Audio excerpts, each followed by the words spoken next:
આજે 79માં સ્વતંત્ર પર્વની ઉજવણી કોંગ્રેસ કાર્યાલય ખાતે કરવામાં આવી। વડોદરા શહેર કોંગ્રેસ દ્વારા સ્વતંત્રતા પર્વની ઉજવણી કરાઈ।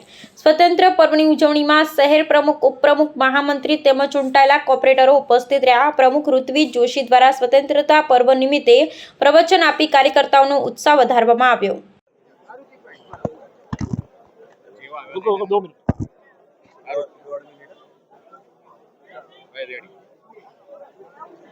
સૌ પ્રથમ આપના માધ્યમથી તમામ શહેરીજનોને 79મો સ્વાતંત્ર્ય દિવસની ખૂબ ખૂબ શુભેચ્છા પાઠવું છું। સાથે સાથે આ જોઈએ સ્વતંત્રતા આપણે મનાવી રહ્યા છે, આજે ઇન્ડિપેન્ડન્સ ડે આપણે મનાવી રહ્યા છે, ત્યારે આને અંગ્રેજોથી છોડાવવા માટે, અંગ્રેજોથી આઝાદી મેળવવા માટે આપણા જે નામી અનામી નેતાઓ, મહાત્મા ગાંધી હોય, સરદાર વલ્લભભાઈ પટેલ હોય, પંડિત જવાહરલાલ નહેરુ હોય, મૌલાના આઝાદ હોય, શહીદ ભગતસિંહ, સુખદેવ, રાજગુરુ હોય, આવા નામી અનામી અસંખ્ય નેતાઓએ ત્યાગ આપ્યો, બલિદાન આપ્યા, કુરબાની આપ્યા, ત્યારે આ દેશ આઝાદ થયો। ત્યારે છેલ્લા 11 વર્ષથી જે લોકો સત્તામાં બેઠા છે એમના રાજમાં એવું લાગે છે કે આપણે ફરી ગુલામી બાજુ જઈ રહ્યા છીએ। ત્યારે આ બીજી આઝાદીની લડાઈ આ કોંગ્રેસ પાર્ટી લડી રહી છે અમારા નેતા રાહુલજી ગાંધીના નેતૃત્વમાં, અને સંકલ્પ લઈએ છીએ કે નગરજનો માટે અમે ન્યાય અપાવીશું। ચલો, આજે 15 ઓગસ્ટ છે અને 15 ઓગસ્ટના દિવસે 79માં આ 15મી ઓગસ્ટનો પર્વ છે, રાષ્ટ્ર પર્વ છે। અને રાષ્ટ્ર પર્વની અંદર જે લોકોએ આહુતિ આપી હોય, જે લોકોએ બલિદાન આપ્યું હોય, જે આ દેશ માટે લડ્યા હોય, એમને યાદ કરવાનો દિવસ છે। આઝાદી કઈ રીતે મળી, કેવી રીતે મળી, કેટલા અનામી જે લોકોએ લાઠી ખાધી, ગોલી ખાધી, ફાંસીના માથા પર ચડી ગયા, એ તમામને યાદ કરવાનો દિવસ છે। 1857ની અંદર પહેલી લડાઈ અંગ્રેજો સામે ઝાંસીથી રાણીએ લડેલી। એ આઝાદીની લડાઈ એટલા માટે કહીએ છીએ આપણે કે એણે અંગ્રેજોને પોતાનું રાજ્ય આપવાનું ના કીધું અને લડાઈ આપણી અંગ્રેજો સામે જ હતી। ચમક ઉઠી सन 57 में वह तलवार पुरानी थी, घूमी हुई आज़ादी की कीमत सबने पहचानी थी, और दूर फिरंगी को करने को सबने मन में ठानी थी, खूब लड़ी मर्दानी हो तो झांसी वाली रानी।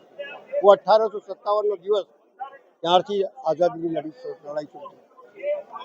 બધા જોડાયા એની અંદર વારાફરતી। ગાંધીજીએ નેતૃત્વ કર્યું, સરદાર વલ્લભભાઈ પટેલ અને નામ ઘણા નેતાઓ, ચાહે લાલ બહાદુર શાસ્ત્રી હોય, આ તમામ નેતાઓએ આ દેશની આઝાદીને સમજી। લોકમાન્ય તિલકે આઝાદીનો એક બીજ રોપ્યો કે સાર્વજનિક ગણપતિની સ્થાપના કરી, લોકોને વ્યૂહરચના કરવાનું કર્યું। આમ નામી અનામી લોકો જોડાતા ગયા દેશની અંદર, પણ લડાઈ એટલી મોટી થઈ ગઈ કે તુમ મુझे खून दो मैं तुम्हें आज़ादी दूंगा, સુભાષચંદ્ર બોઝે કીધું। ભગતસિંહ, સુખદેવ, રાજગુરુ જેવા લોકોએ ફાંસીના માથે ચડી ગયા, પણ ઉપ નહીં કર્યું, પણ એક દેશમાં ચિંગારી સળગાવી ગયા। આ તમામ નેતાઓ જ્યારે લડાઈ લડી ત્યારે આ દેશની આઝાદી આપણે જોઈ શક્યા છે। પણ સવાલ એટલો જ છે કે આજે જે લોકો સત્તા પર બેઠા છે તે લોકો આઝાદીની કિંમત નથી જાણતા, આઝાદીમાં જેમનો કોઈ પાર્ટ નથી, કોઈ રોલ નથી, એ લોકો જવાહરલાલ નહેરુને ગાળો દે છે। જે વ્યક્તિ જ્યાંથી નીકળે ત્યાં ગાડી ઊભી રહેતી હતી, એવો વ્યક્તિ જેને આઝાદીની લડાઈમાં જોડાવાનો કોઈ મતલબ નથી, અને તોય છતાં 1200-1300 દિવસ જેલની યાતનાઓ ભોગવી।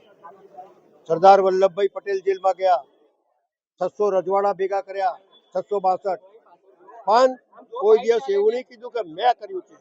દેશ માટે જે સમર્પિત હોય એ કોઈ દિવસ મેં ના કહે, લોકોએ કર્યું છે। અને આઝાદી જ્યારે મેળવી હોય ત્યારે આઝાદીની જતન કરવું, આઝાદીની રક્ષા કરવી કોંગ્રેસ પાર્ટીના દરેક કાર્યકર્તાની ફરજ છે। અને એટલા જ માટે જે લોકો એવું કહે છે કે અમે વોટ ચોર માટે લડી રહ્યા છે, વોટ ચોરો માટે લડે છે ને ઇલેક્શન કમિશનર સામે લડી રહ્યા છે, કેમ લડી રહ્યા છે? તો તમે શું કામ વચ્ચે દાપણ કરો છો ભાઈ? ઇલેક્શન કમિશનર જવાબ આપશે, આવું નથી તેવું નથી। चोर के बोलते ना, चोर के तड़के में छुपा होता है कि मैं चोर हूँ એટલે બોલે, પણ હવે એવો કઈ સવાલ નથી। આઝાદીની લડાઈ બી લડી છે અને આઝાદીને રાખશું। જેમ બાબા આંબેડકરે સંવિધાનમાં બધાને અધિકાર આપ્યું છે, તેમાં દેશની અંદર બધાનો અધિકાર છે, બધા બોલી શકે છે, બધા ન્યાય મેળવી શકે છે। પણ જે દબાવવાની કોશિશ છે તે આઝાદીના પર્વના દિવસે અમે કોંગ્રેસ પાર્ટીના લોકો એટલું જ કહીએ છીએ કે આઝાદી रहेगी, તમારા લોકો જે ગુલામ કરવા માંગો છો એ ગુલામી નહીં થાય. કોંગ્રેસનો એક પણ કાર્યકર્તા ડરવાનો નથી, લડવાનો છે અને દેશના નાનાથી નાના માણસને ન્યાય મળે તે પ્રમાણે લડાઈ અમારી ચાલુ છે.